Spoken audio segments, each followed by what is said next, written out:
ikut kau ku terus ikut kau, ku terus ikut kau terus. Peganglah tanganku, menempuh jalanmu, hatiku milikmu, berkati dan pimpinmu.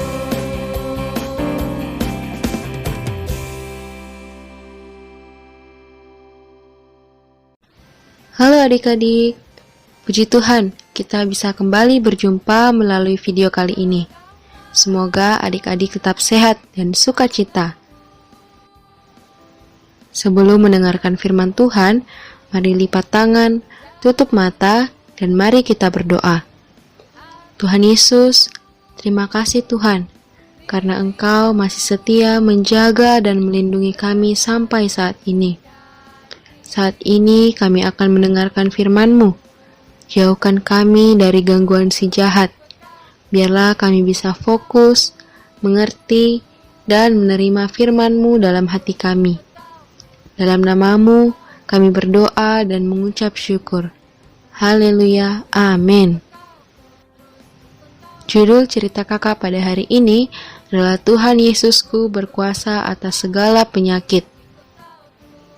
Cerita ini dalam Alkitab berada dalam Matius pasal 8 ayat 5-13. Adik-adik, tahukah kamu kekuatan-kekuatan apa yang ada di dunia ini?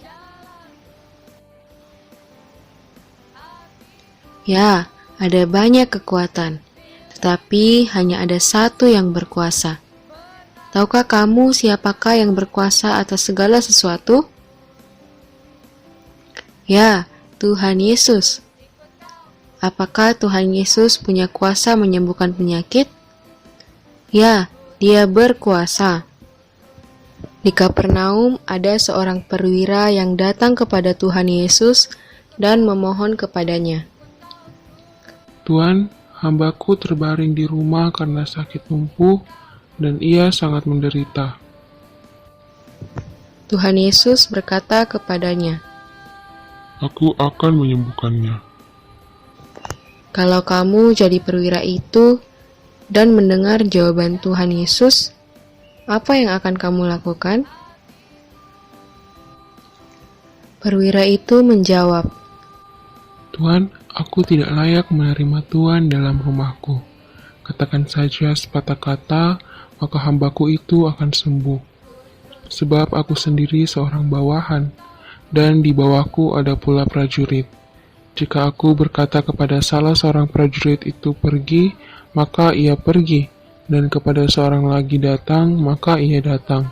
Ataupun kepada hambaku, kerjakanlah ini, maka ia mengerjakannya. mengertikah kamu maksud perwira itu? Adik-adik, di antara perwira dan bawahannya, yang berkuasa ialah perwira. Bawahan tidak boleh tidak menaati perintah perwira. Apapun yang dikatakan perwira itu harus ditaati oleh bawahannya, karena kedudukan perwira itu lebih tinggi dari bawahannya. Itulah sebabnya perwira itu lebih berkuasa dari bawahannya. Di alam semesta ini, Tuhan Yesuslah yang berkuasa. Tidak ada yang lebih tinggi dari Dia. Perwira itu tahu. Karena itu, kepada Tuhan Yesus, perwira itu dengan rendah hati mengatakan bahwa ia adalah seorang bawahan, tetapi ia punya bawahan juga. Dan ia punya kuasa terhadap bawahannya itu. Kalau ia bilang pergi, maka bawahannya akan pergi. Kalau ia bilang datang, maka bawahannya akan datang. Kalau ia bilang kerjakan ini, maka bawahannya akan mengerjakannya. Jadi dari jawabannya itu, perwira itu seolah-olah berkata, Tuhan Yesus, aku tahu bahwa Engkau lebih tinggi dari segala sesuatu. Engkau berkuasa atas segala sesuatu. Segala sesuatu ada di bawah kaki-Mu dan akan taat padamu. Aku tahu bahwa sebenarnya Engkau tidak perlu datang ke rumahku, karena dari sini pun jika Engkau memerintahkan penyakit itu untuk pergi, maka penyakit itu pasti pergi. Perwira itu mengakui dan percaya bahwa Tuhan Yesus adalah Tuhan yang Maha Kuasa. Itulah sebabnya Tuhan Yesus memuji jawaban perwira itu, dan pada saat itu juga sembuhlah penyakit hambanya. Adik-adik, Tuhan Yesus berkuasa atas segala penyakit. Dia bisa menyembuhkan penyakit apapun kalau mau. Tidak ada penyakit yang terlalu berat yang tidak bisa disembuhkan Tuhan Yesus.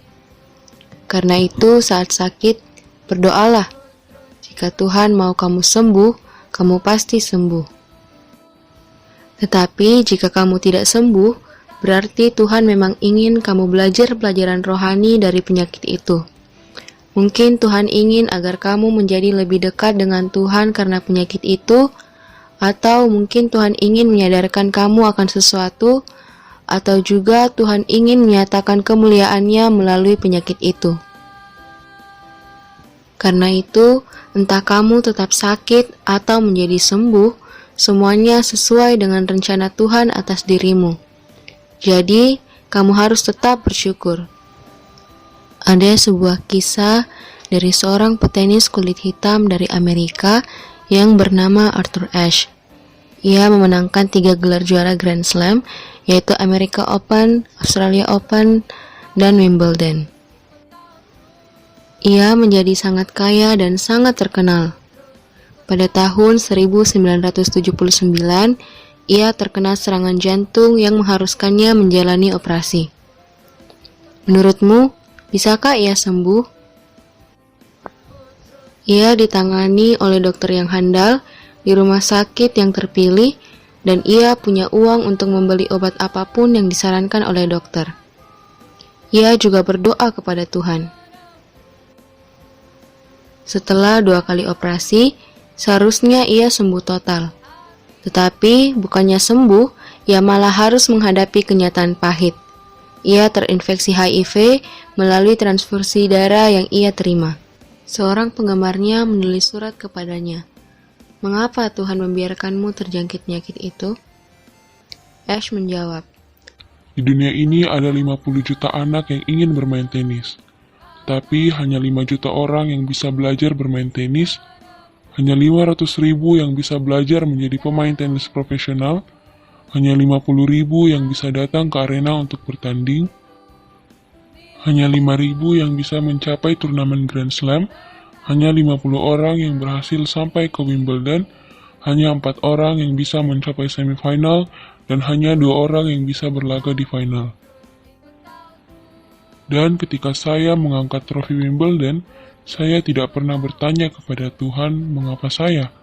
Jadi ketika sekarang saya terjangkit penyakit ini, tidak seharusnya saya bertanya kepada Tuhan mengapa saya. ketika kamu sehat, pernahkah kamu bertanya kepada Tuhan, mengapa saya sehat? Ketika kamu menang, ketika kamu senang, ketika kamu menerima hadiah, pernahkah kamu bertanya kepada Tuhan, mengapa saya? Tetapi ketika sakit, ketika ada peristiwa yang tidak menyenangkan, mengapa kita bertanya kepada Tuhan, mengapa saya? Sadar atau tidak, seringkali kita merasa hanya pantas menerima hal-hal yang baik di dalam hidup ini. Kesehatan, nilai bagus, hadiah-hadiah, dan lain-lain. Sehingga ketika kita menerima penyakit, kesulitan, kegagalan, kita menganggap bahwa Tuhan tidak adil. Lalu kita merasa berhak untuk marah dan kecewa kepada Tuhan. Tapi Ashe tidak demikian. Adik-adik, ketika menerima sesuatu yang buruk, ingatlah saat-saat ketika kamu menerima hal-hal yang baik. Apapun masalah kita, Tuhan dapat menolong kita. Tidak ada masalah yang tidak bisa Dia selesaikan. Dia selalu menyertai kita dan Dia adalah teman baik kita. Karena itu, akan aneh sekali jika reaksi pertama kita ketika menghadapi masalah dan rasa takut adalah berpaling kepada orang lain dan bukan kepada Tuhan Yesus. Tuhan Yesus dapat memecahkan semua masalah yang kita hadapi. Kuasanya tidak terbatas, tidak ada sesuatu yang tidak mungkin bagi Dia.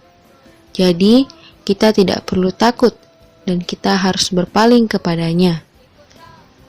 Kamu harus percaya Tuhan Yesus berkuasa. Kamu harus percaya Tuhan Yesus bisa menyembuhkan segala penyakit.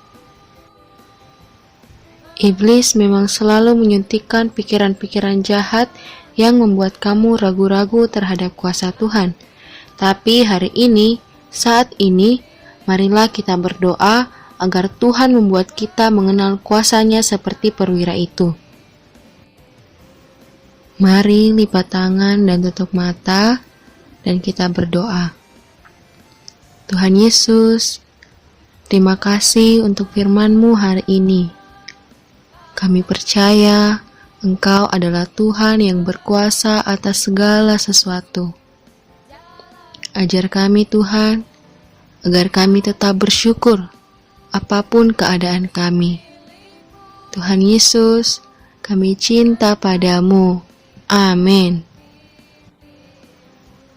Adik-adik, ayat hafalan untuk minggu ini yaitu Markus pasal 1 ayat 34a.